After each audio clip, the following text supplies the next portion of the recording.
ভারত কূটনীতিকভাবে আন্তর্জাতিক মহলে বাংলাদেশকে একটি অশান্ত এবং আনসেফ ঝুঁকিপূর্ণ দেশ হিসাবে পরিচিত করার যে একটা ঘৃণ্য পদক্ষেপ নিয়েছে তার ব্যাপারে ভারতের পরিকল্পিত প্রচারণা, বিভ্রান্তিকর তথ্য ছড়ানো এবং বাংলাদেশের বিরুদ্ধে নেতিবাচক স্টেরিওটাইপ তৈরির প্রবণতা স্পষ্টভাবে উঠে আসছে সেই 2024 আগস্ট মাসের পর হতে, বিশেষ করে ইন্টারিম গভর্নমেন্ট আসার পর থেকেই ভারতের এই যে মিথ্যা প্রচারণা যুদ্ধ, বাংলাদেশকে অস্থিতিশীল করে দেখানোর যে একটা তৎপরতা, এটা খুবই দৃশ্যমান। বাংলাদেশকে ঝুঁকিপূর্ণ এবং অস্থিতিশীল হিসাবে চিহ্নিত করার সাম্প্রতিক যে প্রচেষ্টা কোনো বিচ্ছিন্ন ঘটনা নয়, তা আমরা সকলেই জানি। এবং খুশির খবর হলো যে আন্তর্জাতিক মহলেও বিষয়টি পরিষ্কার হয়ে গিয়েছে। তারা নেতিবাচকভাবে বাংলাদেশকে তুলে ধরার চেষ্টা করেছিল, কিন্তু তাদের এই কূটচালের রিয়াকশন হিসাবে কেউ কিন্তু কোনো রেসপন্স করেনি। তাদের এই ঘৃণ্য চক্রান্ত, মিসইনফরমেশন, প্রপাগান্ডা, এটি একটি দীর্ঘদিনের ধারাবাহিক প্রচারণার অংশ, যার লক্ষ্য বাস্তবতা তুলে ধরা নয়, বরং একটি সার্বভৌম রাষ্ট্র বাংলাদেশ সম্পর্কে সন্দেহ, ভীতি ও নেতিবাচক ধারণা তৈরি করা।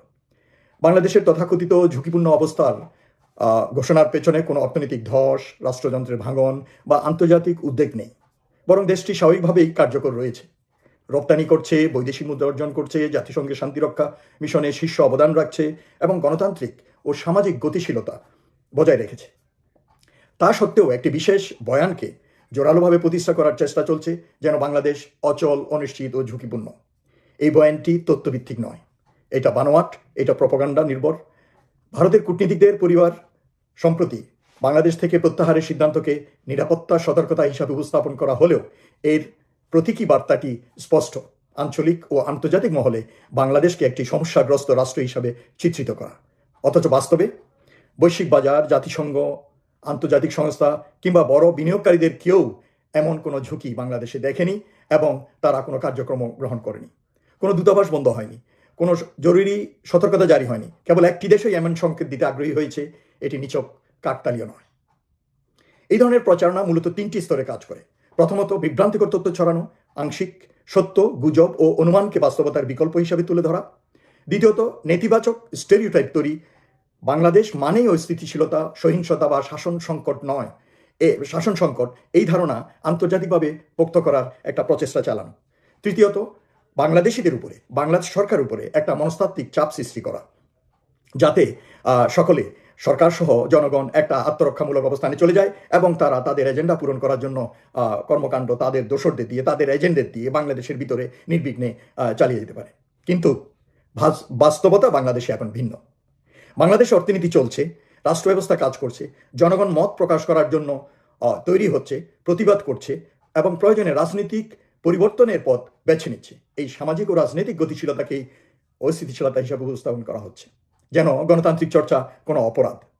তাদের প্রেসক্রিপশনে না চললেই তারা তাদের বয়ানে বাংলাদেশকে, বাংলাদেশের জনগণকে, বাংলাদেশের কোনো নীতিকে, বাংলাদেশ সরকারের কোনো পদক্ষেপকে তারা সমালোচনা করে, বিতর্কিত করে এবং আন্তর্জাতিকভাবে এটাকে মিথ্যা প্রমাণ করার চেষ্টা করে, বাংলাদেশের ভাবমূর্তি এবং বাংলাদেশের সরকারের ভাবমূর্তি যাতে ক্ষুণ্ণ হয়। এখানে মূল সমস্যা বাংলাদেশের সঙ্গে নয়, বরং ভারতের একটি পুরনো দৃষ্টিভঙ্গির সঙ্গে। দীর্ঘ সময় ধরে ভারতের বাংলাদেশ নীতি কেন্দ্রীভূত ছিল একটি নির্দিষ্ট নেতৃত্ব, নির্দিষ্ট দল এবং নির্দিষ্ট রাজনৈতিক ব্যবস্থার উপর। সেই কাঠামো ভেঙে যাওয়ার পর হঠাৎ করে নয়াদিল্লি নীতি নির্ধারকরা বাস্তবতার সঙ্গে খাপ খাওয়াতে পারছেন না, তারা ব্যর্থ হয়েছেন।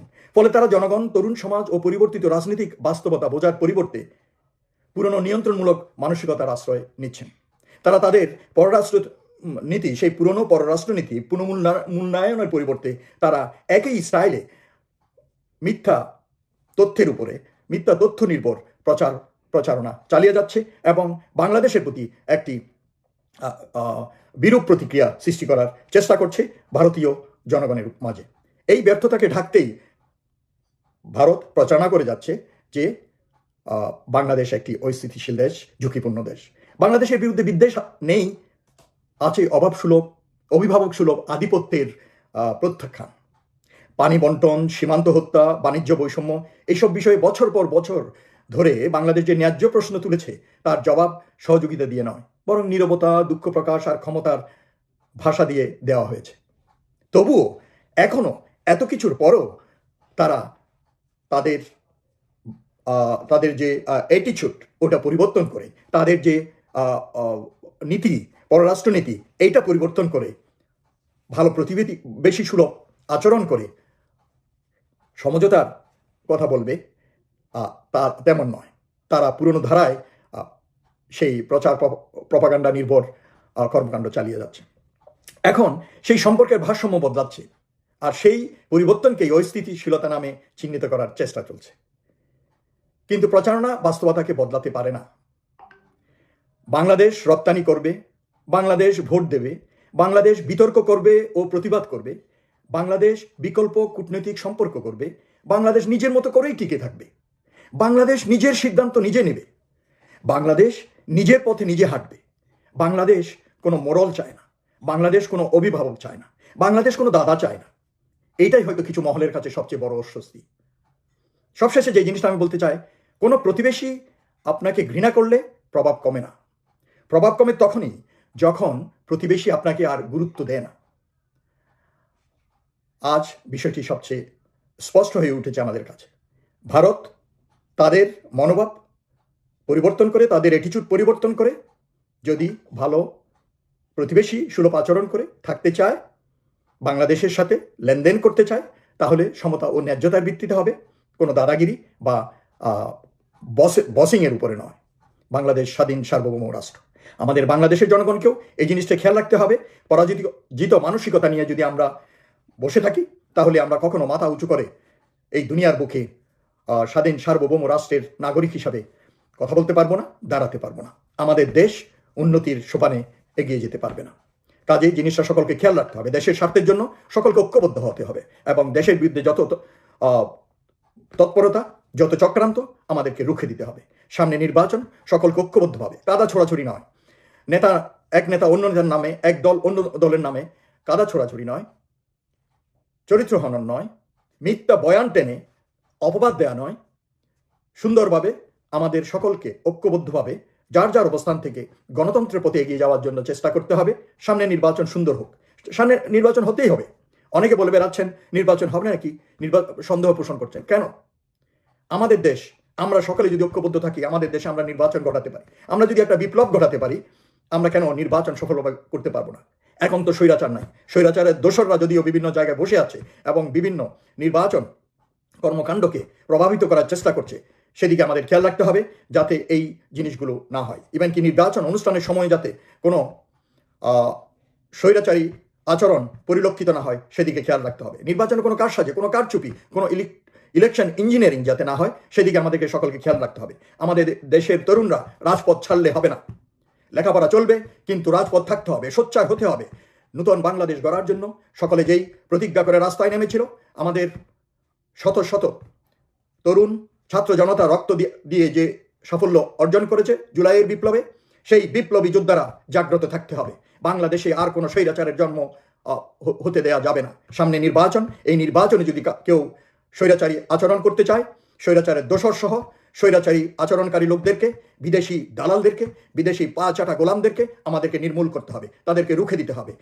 এবং ভারতের যত ধরনের চক্রান্ত আমাদের দেশে চলছে, তাদের দোসরদের দিয়ে আমাদের দেশের ভিতরে, সেগুলো আমাদেরকে রুখে দিতে হবে। সকল ঐক্যবদ্ধ থাকুন। নিজের লাভ পাগলেও বুঝে, একটা কথা আছে। কাজেই আমাদের দেশ, আমাদের মাটি, আমাদের স্বাধীনতা, আমাদের প্রজন্ম আমাদের দিকে তাকিয়ে আছে। আমাদের এই দেশকে গড়তে হলে সবাইকে ঐক্যবদ্ধ থাকতে হবে। বিদেশের কাছে, বিদেশি শক্তির কাছে, স্বার্থান্বেষী মহলের কাছে বিক্রি হয়ে আমরা যদি আমাদের দেশের স্বার্থের বিরুদ্ধে কাজ করি, তাহলে আমরা নিজের পায়ে নিজে কুড়াল মারাই হবে। কাজেই সকলকে আমি আবার সতর্ক করে দিতে চাই, ঐক্যবদ্ধ থাকুন। ঐক্যবদ্ধভাবে গণতন্ত্র উত্তরণের পথে সুন্দরভাবে সবাই নির্বাচন অনুষ্ঠান যাতে সুন্দরভাবে হয়, সেদিকে খেয়াল রাখতে হবে। বিভিন্ন উসিলাতে, বিভিন্ন উস্কানিতে নির্বাচন যাতে ব্যাহত না হয়, সেদিকে খেয়াল রাখতে হবে। আবার সরকার এবং নির্বাচন কমিশন এদিকে খেয়াল রাখতে হবে যাতে স্বৈরাচারের যেভাবে বিভিন্ন কারচুপির নির্বাচন করেছে, ওই একই ধারায় যদি বাংলাদেশে রাজনীতি হয়, নোংরা রাজনীতি হয়, এবং সেই একই ধারায় দুর্নীতিগ্রস্তভাবে প্রভাবিত হয়ে ইলেকশন কমিশন বা সরকার যদি নির্বাচন অনুষ্ঠানের চেষ্টা করে, তাহলে জনগণ সেটা প্রত্যাখ্যান করবে এবং সেটাকে রুখে দেবে, এবং এটার যারা কুশীলব তাদেরকে নির্মূল করবে এবং তাদেরকে চরম পরিণতি দিতে হবে।